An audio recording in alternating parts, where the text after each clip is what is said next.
గురించి మాట్లాడానురా అంటే mind divert చేయడానికి పాప్‌కార్న్ దగ్గర పోతాడు ఆడు. అసలకి సింగిల్ స్క్రీన్స్ చచ్చిపోతున్నాయి. బతికియండి. ఎందుకంటే 'ట్రిపుల్ ఆర్' మూవీ రిలీజ్ అయినప్పుడు 100 సింగిల్ స్క్రీన్ థియేటర్స్ ఉండే. ఇప్పుడు దగ్గర దగ్గర 80 ప్లస్ పోయినాయంట. ఎందుకంటే కమిషన్ బేస్ ఇస్తలేరు అండ్ చాలా మటికి ప్రైసింగ్ సెట్ అయితలేదని. ఇంకా జనాలు థియేటర్‌కి వస్తలేరని. మనకు నచ్చిన యాక్టర్ సినిమా చూడాలనుకుంటాం. రూ. 295 మళ్ళా బుక్ మై షోలో బుక్ చేసుకుంటే 300 ప్లస్ అయితది.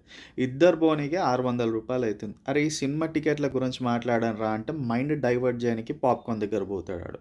అసలకి మోస్ట్ ఆఫ్ ద పీపుల్ నేనే సినిమా థియేటర్‌కి పోతే పాప్‌కార్న్ కూడా తిన. ఎందుకంటే ప్రైస్ వల్ల తినను. కానీ కూడా తినకపోయినా పెద్ద ఎఫెక్ట్ ఏం పడదు పాప్‌కార్న్ తినకపోతే. ఎందుకంటే నేను సినిమా కోసం పోతున్నా. అక్కడ పోయి పాప్‌కార్న్ తిననీకి పోతలే. ఇది మీ అందరూ గుర్తుపెట్టుకోండి. ఎందుకంటే ఎండ్ ఆఫ్ ద డే పిచ్చోళ్ళు పైసలు ఖర్చు పెట్టేది మనమే. ఎందుకంటే ఈళ్ళు సినిమా టికెట్ గురించి మాట్లాడండి, ప్రైస్ తగ్గియండి అని ఈడ కన్వర్జేషన్ జరుగుతలేదు. ఈడ ఆళ్ళకెక్కువ కమిషన్ రావాలా అని కన్వర్జేషన్ జరుగుతుంది.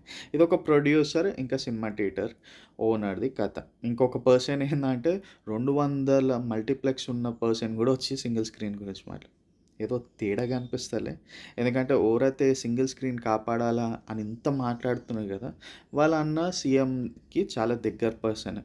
ఆయన పోయి ఇట్లా జియోలో ఎట్లయితే పాస్ చేసుకుంటారో అట్లే సింగిల్ స్క్రీన్‌కి కూడా ఒక జియో పాస్ చేసుకుంటే అయిపోతది గదా! మీట్లు పెట్టి మనకన్ని కన్వర్జేషన్‌లు ఎందుకు రుద్దడము అని చాలామంది అనుకుంటున్నారు గైస్. మీరేమంటారు దీనిపై?